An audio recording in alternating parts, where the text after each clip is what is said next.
Que ton règne vienne, quand la nouvelle Jérusalem descend. Introduction. Jésus a prié son Père, que ton règne vienne, que ta volonté soit faite sur la terre comme au ciel. Ce modèle qu'il nous a laissé montre l'attention que nous devons porter au royaume.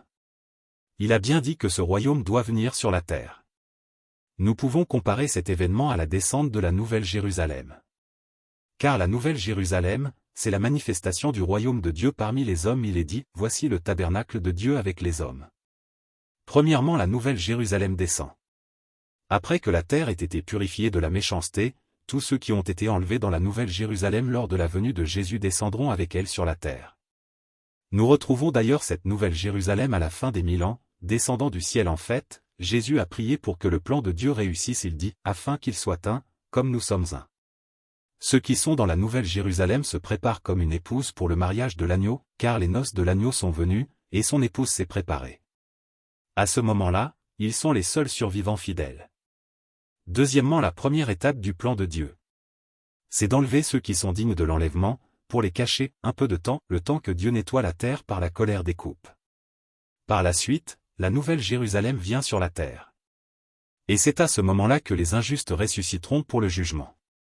C'est de cette façon que le royaume de Dieu viendra sur la terre, pour y apporter la paix et la sécurité par des gens qui auront obéi à la parole de Dieu, et l'œuvre de la justice sera la paix. Troisièmement, l'épouse s'est préparée. Il est dit qu'avant le mariage de l'agneau, l'épouse s'est préparée, et il lui a été donné de se revêtir d'un fin lin, éclatant, pur.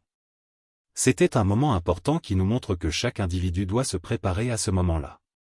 Et se préparer veut dire se purifier parce qu'il est dit, quiconque a cette espérance en lui se purifie, comme lui-même est pur.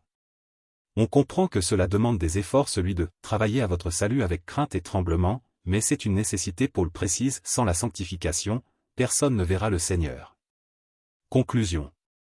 Que ton royaume vienne sur la terre, n'est pas une prière vague. C'est le plan de Dieu, enlever l'épouse, purifier la terre, puis faire descendre la nouvelle Jérusalem. L'annonce, le royaume du monde est remis à notre Seigneur et à son Christ. Ce jour vient. La question n'est pas de calculer la date, mais de discerner le temps et de se préparer. Car seuls ceux qui se purifient entreront dans la cité, heureux ceux qui lavent leurs robes, afin d'avoir droit à l'arbre de vie. Amen. Viens, Seigneur Jésus.